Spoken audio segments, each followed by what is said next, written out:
ಕಳೆದ ರಾತ್ರಿ 11 ಗಂಟೆ ಸಮಯದಲ್ಲಿ ತುಂಗಭದ್ರಾ ಜಲಾಶಯದ 19ನೇ ಕ್ರಸ್ಟ್ ಗೇಟ್ ಮುರಿದಿರುವಂಥದ್ದು. ಈ ಹಿನ್ನೆಲೆಯಲ್ಲಿ ಅಪಾರ ಪ್ರಮಾಣದ ನೀರನ್ನು ಇದೀಗ ಡ್ಯಾಮ್ನಿಂದ ನದಿಗೆ ಬಿಡ್ತಾ ಇರುವಂಥದ್ದು. ಇದೀಗ ನಾವು ತುಂಗಭದ್ರಾ ಜಲಾಶಯದ ಮುಂಭಾಗದಲ್ಲಿದ್ದೇವೆ. ನಾವು ದೃಶ್ಯಗಳಲ್ಲಿ ಕೂಡ ನೋಡಬಹುದಾಗಿದ್ದು, ಕಳೆದ ವರ್ಷ ಬರಗಾಲದಿಂದ ಡ್ಯಾಮ್ ಸಂಪೂರ್ಣವಾಗಿ ಖಾಲಿಯಾಗಿತ್ತು. ಆದರೆ ಕಳೆದ ಜುಲೈ ತಿಂಗಳಲ್ಲಿ ಏನು ಮಲೆನಾಡಿನಲ್ಲಿ ಸುರಿದ ಭಾರೀ ಮಳೆ ಹಿನ್ನೆಲೆಯಲ್ಲಿ ತುಂಗಭದ್ರಾ ಜಲಾಶಯ ಸಂಪೂರ್ಣವಾಗಿ ಭರ್ತಿಯಾಗಿತ್ತು. 105.78 TMC ನೀರು ಸಂಗ್ರಹ ಸಾಮರ್ಥ್ಯವನ್ನು ಈ ಜಲಾಶಯ ಹೊಂದಿದೆ.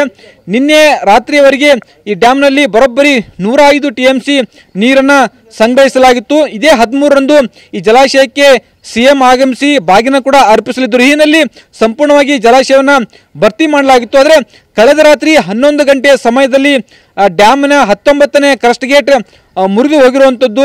ಇದಕ್ಕೆ ಕಾರಣ ಏನು ಅನ್ನೋದ್ರ ಬಗ್ಗೆ ಇಲ್ಲಿವರೆಗೂ ಅಧಿಕಾರಿಗಳು ಕೂಡ ಸ್ಪಷ್ಟವಾಗಿ ಮಾಹಿತಿಯನ್ನು ನೀಡಿಲ್ಲ. ಆದರೆ ಇದೀಗ ಕ್ರಸ್ಟ್ ಗೇಟನ್ನು ರಿಪೇರಿ ಮಾಡುವಂಥ ಒಂದು ಕೆಲಸವನ್ನು ಕೂಡ ಆರಂಭ ಮಾಡಿರುವಂಥದ್ದು. ಆದರೆ ಡ್ಯಾಮ್ನಿಂದ ಸರಿಸುಮಾರು 60ರಿಂದ 65 TMC ನೀರನ್ನು ಹೊರಬಿಟ್ಟ ನಂತರವೇ ಏನು ಅಸಲಿಗೆ ಕಾರಣ ಏನು ಅನ್ನೋದ್ರ ಬಗ್ಗೆ ಸ್ಪಷ್ಟವಾದಂಥದ್ದು ಮಾಹಿತಿ ಗೊತ್ತಾಗಲಿದೆ. ಈ ಹಿನ್ನೆಲೆಯಲ್ಲಿ ಇದೀಗ ಬೆಂಗಳೂರು, ಹೈದರಾಬಾದ್, ಚೆನ್ನೈ ಸೇರಿದಂತೆ ವಿವಿಧ ಭಾಗಗಳಿಂದ ತಜ್ಞರಂತಂದು ಕರೆಸುವಂಥ ಕೆಲಸವನ್ನು ಇಲ್ಲಿನ ಡ್ಯಾಮ್ ಅಧಿಕಾರಿಗಳು ಮಾಡ್ತಾ ಇರೋಂಥದ್ದು. ಆ ಮುಖಾಂತರ ಅಂತಂತಂದರೆ ಡ್ಯಾಮ್ನ ರಿಪೇರಿ ಕೂಡ ಇದೀಗ ಕೆಲಸವನ್ನು ಇದೀಗ ಆರಂಭಿಸ್ತಾ ಇದ್ದಾರೆ. ಆದರೆ ರಾತ್ರಿ 11 ಗಂಟೆ ಸಮಯದಲ್ಲಿ ಏನು ಕ್ರಸ್ಟ್ ಗೇಟ್ ಮುರಿದಿರುವ ಹಿನ್ನೆಲೆಯಲ್ಲಿ ಇದೀಗ ಡ್ಯಾಮ್ನಿಂದ ಸರಿಸುಮಾರು 70,000 ಕ್ಯೂಸೆಕ್ ನೀರನ್ನು ಬಿಡಲಾಗ್ತದೆ. ಇನ್ನು ಅಂದರೆ ಮುಂಜಾನೆ ತಜ್ಞರ ತಂಡ ಬಂದ ನಂತರ ಈ ನೀರಿನ ಪ್ರಮಾಣವನ್ನು ಹೆಚ್ಚಿಸುವಂಥ ಒಂದು ಕೆಲಸವೂ ಕೂಡ ಆಗುತ್ತೆ ಅನ್ನೋ ಮಾಹಿತಿಯನ್ನು ಅಧಿಕಾರಿಗಳು ಮತ್ತು ಭೇಟಿ ನೀಡಿದಂಥ ಜನಪ್ರತಿನಿಧಿಗಳು ನೀಡಿರುವಂಥದ್ದು. ಇನ್ನು ಡ್ಯಾಮ್ನ ಗೇಟ್ ಮುರಿದ ಹಿನ್ನೆಲೆಯಲ್ಲಿ ಸಾಕಷ್ಟು ಮುಂಜಾಗ್ರತಾ ಕ್ರಮಗಳನ್ನು ಕೂಡ ಕೈಗೊಂಡಿರೋದು ನಾವು ದೃಶ್ಯಗಳಲ್ಲಿ ಕೂಡ ನೋಡಬಹುದಾಗಿದೆ.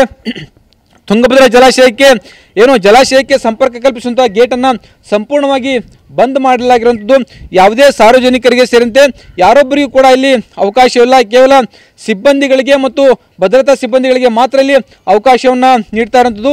ಸಂಪೂರ್ಣವಾಗಿ ಗೇಟನ್ನು ಕ್ಲೋಸ್ ಮಾಡಲಾಗಿದೆ. ಯಾಕಂದರೆ ಡ್ಯಾಮಿನ ವೀಕ್ಷಣೆ ಮಾಡಲಿಕ್ಕೆ ಅನೇಕ ಸಾರ್ವಜನಿಕರು ಬರ್ತಾ ಇದ್ದರು. ಆದರೆ ಮುಂಜಾಗ್ರತಾ ಕ್ರಮವಾಗಿ ಇದೀಗ ಸಂಪೂರ್ಣವಾಗಿ ಗೇಟ್ಗಳನ್ನು ಬಂದ್ ಮಾಡೋದ್ರ ಮುಖಾಂತರ ಸಾರ್ವಜನಿಕರಿಗೂ ಕೂಡ ನಿರ್ಬಂಧನ ವಿಧಿಸಿರಲಾಗಿರುವಂಥದ್ದು. ಇನ್ನು ಈ ಡ್ಯಾಮ್ ತುಂಬಿದ ಹಿನ್ನೆಲೆಯಲ್ಲಿ 4 ಜಿಲ್ಲೆಯ ಜನರ ಸಂತಸ ಇಮ್ಮಡಿಯಾಗಿತ್ತು. ನಮಗೆ ಬೇಸಿಗೆ ಕಾಲದಲ್ಲೂ ಕೂಡ ಕೃಷಿ ಮತ್ತು ಕುಡಿಯುವ ನೀರು ಸಿಗುತ್ತೆ ಅನ್ನೋ ಒಂದು ಆಶಾಭಾವನೆಯನ್ನು ರೈತರು ಮತ್ತು ಜನರು ಹೊಂದಿದ್ರು. ಆದರೆ ಈಗ ಕ್ರಸ್ಟ್ ಗೇಟ್ ಮುರಿದಿರುವ ಹಿನ್ನೆಲೆಯಲ್ಲಿ ಜನರ ಆತಂಕ ಒಂದು ಕಡೆ ಹೆಚ್ಚಾಗಿದೆ, ಇನ್ನೊಂದು ಕಡೆ ನೆರೆಯ ಆತಂಕ ಕೂಡ ಉಂಟಾಗಿರುವಂಥದ್ದು.